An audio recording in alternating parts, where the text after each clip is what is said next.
Welcome to a spark of awareness. We live in a time where we are constantly being stimulated, prompted by systems, by algorithms, by AI. But when we outsource our answers, we slowly give away our authority, our inner voice, our self-mastery. Conscious leadership has no shortcut, no hack, and it can only begin from within. It is the courage to stop escaping and to sit with what's alive and present inside, even when it's very uncomfortable. But that's where growth is. And this podcast is a space for that. This podcast is an evolution. And every week, I will share a 15-minute human prompt, live, non-performative. It is a moment of reflection drawn from my work in conscious leadership, from the journeys of the leaders I coach and accompany, and from what is moving in a collective film of what is humanity and leadership. I am Sophie Vo, a conscious leadership coach and guide of transformation. I support leaders who are crossing the threshold right now from the old system of leadership, a legacy, into a deeper, more conscious way of being. If the traditional model no longer resonates, know that you are not alone, and that is your weekly practice. This is your time with your inner world. This is your weekly spark of awareness. Welcome.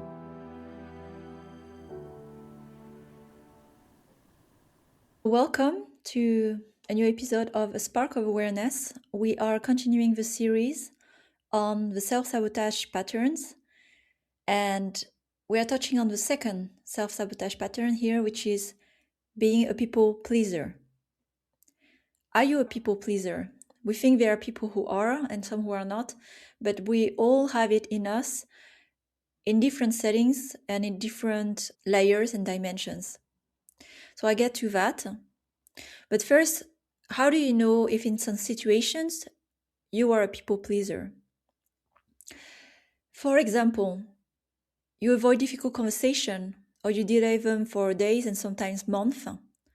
So there that thing that is bugging you, you wish you would have said to your colleague, your boss, your partner, a friend, and you just live with that, and you're not okay with it because you still think about it weeks and months after, but you don't do anything about it.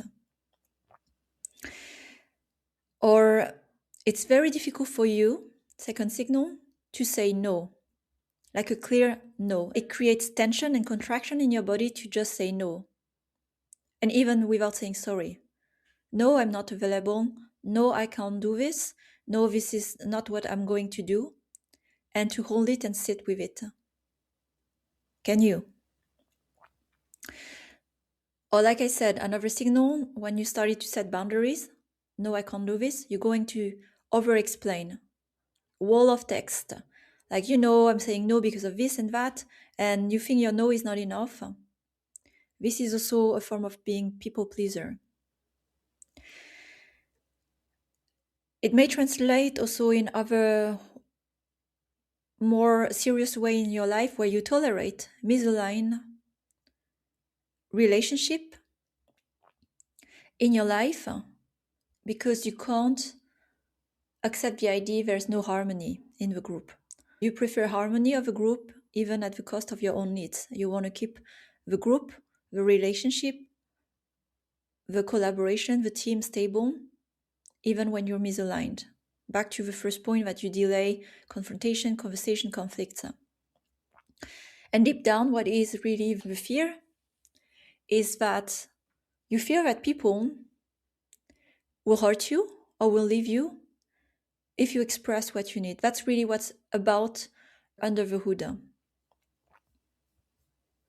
So can you recognize yourself in those patterns? And if so, yes, you do have people-pleasing patterns. So before I go into what you can practice to improve, evolve away from those patterns, they have all an origin. That's why we live in a society of many people pleaser. It's about boundaries. I want to share also my own experience of how I've been much earlier in my life a people pleaser, and how it has evolved in a quite painful way. And it was a journey, and it's still a journey. But that's what I meant, that we are all on this journey. And the first point of change is awareness. So I grew up in a culture, a Vietnamese culture, Asian culture, where harmony, the collective harmony, is prioritized over individual needs and individual want. So being raised that way in that culture, I've always learned to lower my own needs and prioritize the good of the group. Saying no was not allowed. Saying no was not safe. If I would say no, it would create frustration, reaction, sometimes violent reaction. And so I learned very young that it's not safe to say no. And when you are an adult and you need to have healthy boundaries, or when you are in a position of leadership, you should have also healthy boundaries. Not saying no has a very big cost. So yes, sometimes I have endured misaligned partnerships, misaligned collaboration, and it has caused some inconsistency in the team where I was not consistent because I was saying yes from a place of trying to fit in, trying to please, instead of being aligned with my integrity. And so some friendship have lasted longer than they should, but it was not such a joy to see certain friends, but just out of legacy or by habit we would meet, and then after I would feel quite bad, quite drained, where I realized, okay, this time of conversation was not very reciprocal. I was there listening, but I was not really receiving much. And then when you observe that over several meetings, like, and at some point you break the relationship. You start to express your needs. You start to confront in the most gentle and loving way you can, of course, but it's not your responsibility to hold the feelings of another one, but it will make people pissed. And so that's one of the fear is, it's true, your relationships, everything will change around you when you start to stop pleasing. But the question is always the weight between, are you self-abandoning for harmony for others, or are you choosing to honor yourself at the cost of having certain relationship structure collapse because they were never equal in the first place? And especially I have to highlight, in the role of leadership, your responsibility is to also make the hard decision. So when there's a misalignment in a team, someone who is not a fit, you have also to take responsibility for it. When there are people in the team who want a certain direction to go with a vision, and you have a different vision, and your vision is going to create a level of discomfort, this is your responsibility to go where the business needs to go, even if it's not pleasing people who are part of the journey. This is a typical situation also for founders who are outgrowing the startup, where they get it from a very creative, lean phase to growing, scaling. And there are people who are not a fit, and they're trying to keep them because they've been part of the start of the journey, but they can see that they are not matching the second phase of that journey, which requires much more focus on performance, delivering revenues, profit, those responsibility as a business owner. And it's not matching the ones who at first wanted to create just a fun game or a fun idea, a fun product. And it's about taking responsibility for that. This is the same dynamic that plays as well in personal relationship. So what it is about really in the background, it's about boundaries. All of the people-pleasing patterns are about boundaries. And we are all students of boundaries here, because we never learn what healthy boundaries are, and it's especially not observing our parents. But I'll say a few words about where this stems from, the origin of being too much of a people pleaser. Can you recognize yourself where you grew up in an environment where it was not safe to be yourself, to say no, to have needs? And therefore, you have probably developed habits for survival, to never say no and to adapt to the group. And it's not a mental thing, it's somatic. It's in your nervous system. It's like a deprogramming. So the invitation, as you are aware of it, that your condition in this deprogramming is to reprogram new behaviors, new habits. And The challenge for a people pleaser is the no, saying no. So, what is the place where you can practice your no more regularly, safely?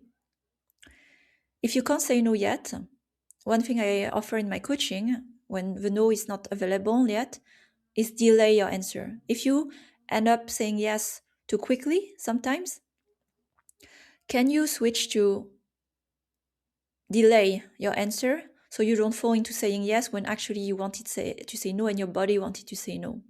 Because the body knows better, but if your mind saying yes before the body could tell you that it's actually a no, then you already fall again into committing. So how can you delay an answer for an hour, 24 hours? And you can practice that telling someone, I don't know yet, I will tell you tomorrow. And that is already a good enough answer to give yourself the space to say no. And my invitation to practice that even more is how can you say a no clearly in a loving way without apologizing or explaining it. And that will test a lot of the relationship around you, because people who don't have healthy boundaries cannot accept your no. So it will test people who can deal with your no. And it's a very healthy exercise, because now you see, as you are going to develop healthy boundaries, who can dance with you. And the people who don't have healthy boundaries will take it very personally. And this is where you need to be strong and hold the ground and let others deal with their own emotions and frustration when you have a no. But it's very healthy to say no, and you are teaching others to accept a no. That's also another thing as a people pleaser. You have a hard time accepting the no of others. So that's one to practice for you, and it's fair. As you are saying no more often, can you accept the no more often from others? So that's the sharing for today of practice, training also of saying no.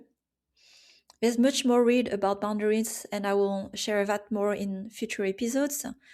But for now, I can share some materials about boundaries. So one, I think, is the book about boundaries. It's called Boundaries: When to Say Yes and How to Say No to Take Control of Your Life, from Henry Cloud. I highly recommend the book. It is also about the boundary to say yes. So it's very deep, and it touches on everything that I just shared today, that you may find yourself also not accepting the yes when you have too hard boundaries. But that's not the case here for people pleaser.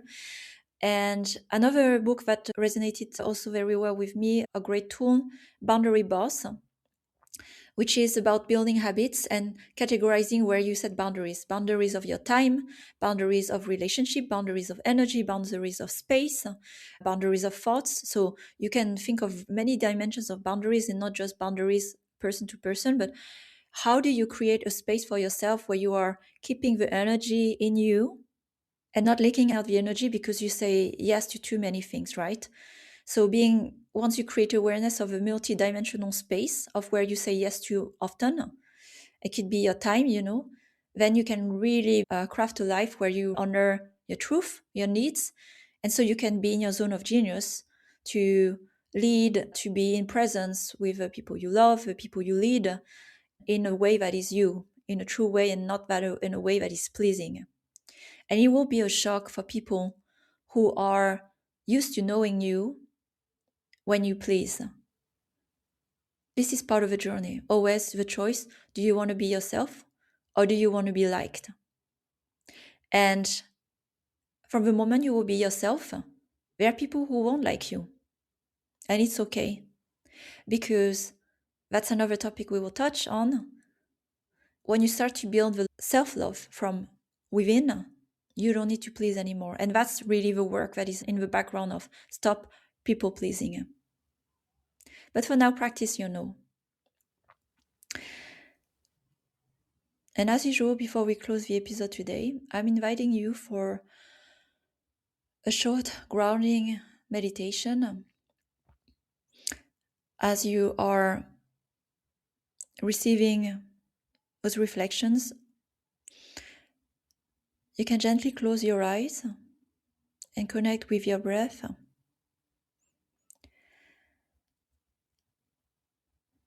And let's start with a deep inhale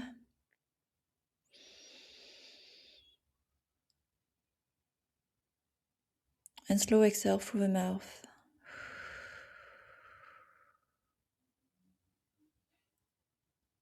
And ground yourself in your body. Feel what's moving in your body right now after listening to this episode. Deep inhale.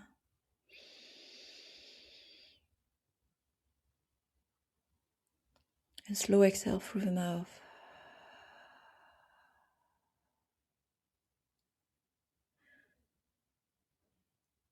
And one last time. Deep inhale. And hold it for a few seconds. Sip in more. And hold it.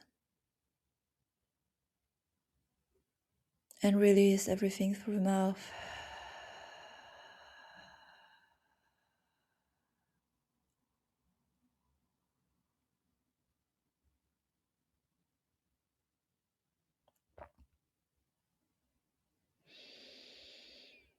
And as you reconnect, notice the movement in you, how you feel in your body. And I highly recommend to give yourself a bit of some time to reflect and write down what emerged for you after this episode.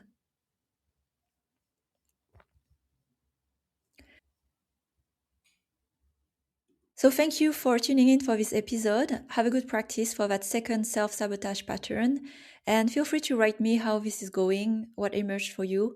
And in the next episode, I'll touch on the third self-sabotage pattern, which is leading from a place of fear, which is, again, big pattern, most common.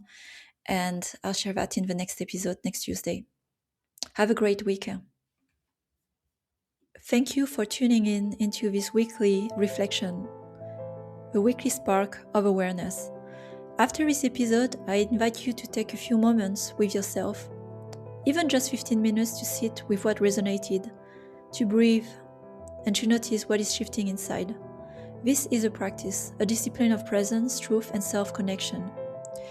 If this work speaks to you, I accompany leaders in one-on-one journeys and group experiences of transformation, supporting them as they cross the threshold into a truer and freer way of leading and living. If you feel called to explore this path, I would love to hear your story, and let's connect. Sending you love and courage, and have a great week ahead. This is my spark of awareness.